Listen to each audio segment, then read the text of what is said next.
एक Indian business owner specially SME sector में अगर ये बात ना बोले तो मैं बिलीव ही नहीं कर पाता कि भाई कच्चे का पैसा का क्या करना है। ये question 80-90% of everyone I work with has asked me.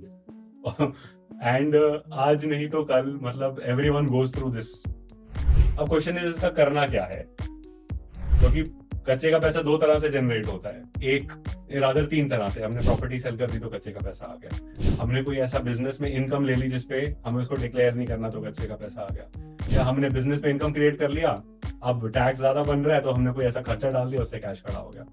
In any three formats at any given point ये पैसा खड़ा हो जाता है। अब इसको करें क्या? Is it a relevant discussion? बता दूं, एक आपको सीक्रेट साइंस बताने वाला हूँ आज। तो मैं आपको कोई ऐसा टैक्स लूपहोल आज नहीं बताने वाला, मैं आपको एक अलग नजरिया ही दिखाने वाला हूँ ताकि वंस एंड फॉर ऑल, क्योंकि टैक्स तो बदलता रहेगा, आपका नजरिया अगर जो मैं बता रहा हूँ उस पर आ जाए तो आप लाइफ लॉन्ग इस प्रॉब्लम को सॉल्व कर सकते हैं। क्योंकि आप एक बार अभी सॉल्व कर लोगे, घुमा लोगे, फिर क्रिएट हो जाएगा। हमें करना क्या है, तो सबसे पहले शुरुआत करते हैं अंडरस्टैंडिंग की कि what is the cost of cash first. कि जब मेरे पास कैश आ जाता है तो उसका कॉस्ट क्या होता है, बिकॉज कैश क्रिएट ही कोई कॉस्ट सेव करने से हुआ था। कैश क्रिएट ही कोई कॉस्ट सेव करने से हुआ था, तो जब कैश आ जाता है तो उसका कॉस्ट क्या होता है।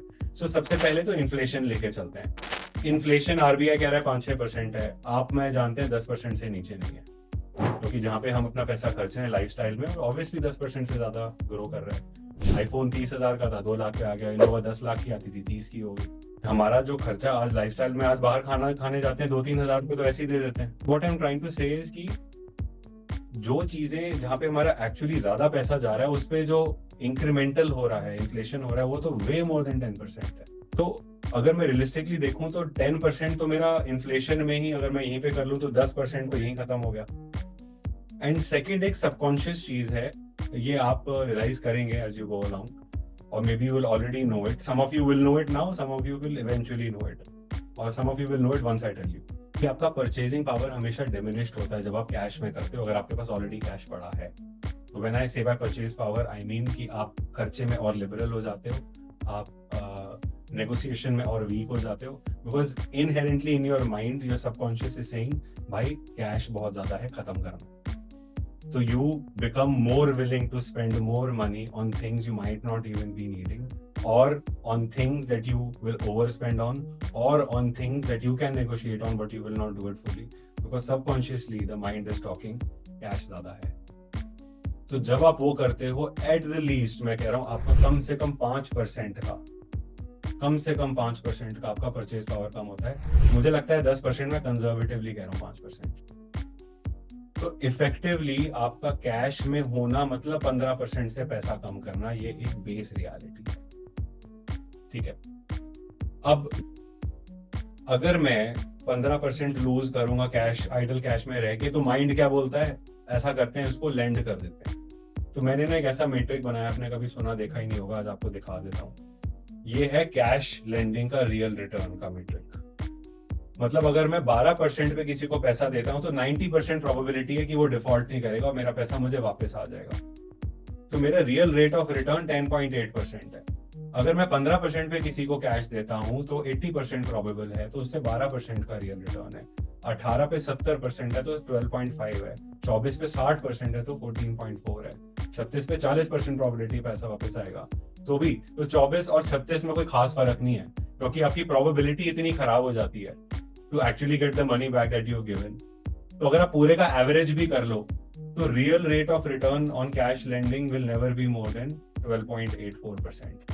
तो अब अगर मैं 12.84% का रिटर्न ले सकता हूं तो मैं क्या करूंगा, मैं अज्यूम कर लेता हूं कि मैंने 100 रुपए इन्वेस्ट करे 10 सालों के लिए 12.84% पे, तो 100 रुपए बन गए 334 रुपए और 68 पैसे।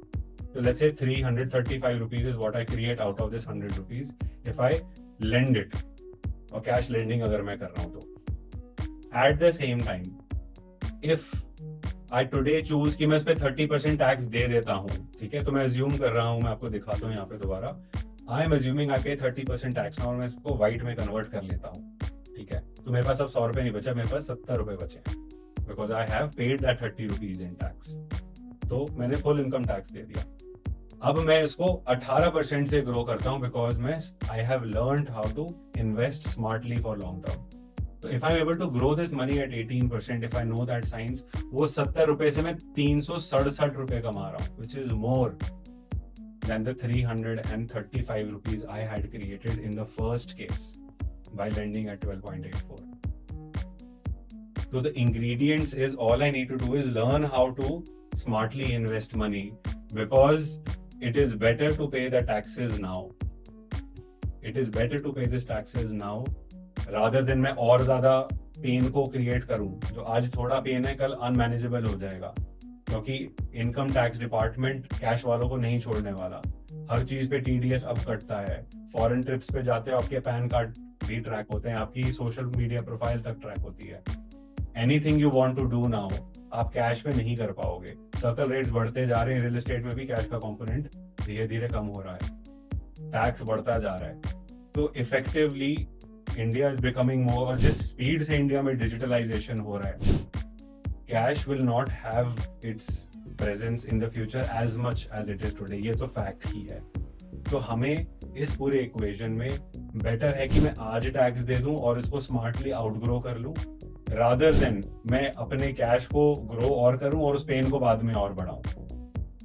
तो real growth will happen when you have money in your hand in form of white, जिस पे आप टैक्स दे के भी दोनों ऑलमोस्ट इक्वल नंबर्स पे आ जाओगे. अगर मैं उस 366 पे टैक्स भी दे दूं तो भी मैं अराउंड द सेम नंबर ही आऊंगा. तो फर्क क्या है, दूसरा एक तरफ मेरे पास टैक्स पेड एक नंबर का पैसा है, no question, and on the other end मेरे पास बहुत सारा कैश है and I don't know again what to do with it. तो मैं वो डिफॉल्ट प्रोबेबिलिटी में हमेशा रहूंगा जो फाइनेंशियल एसेट्स में नहीं होगी.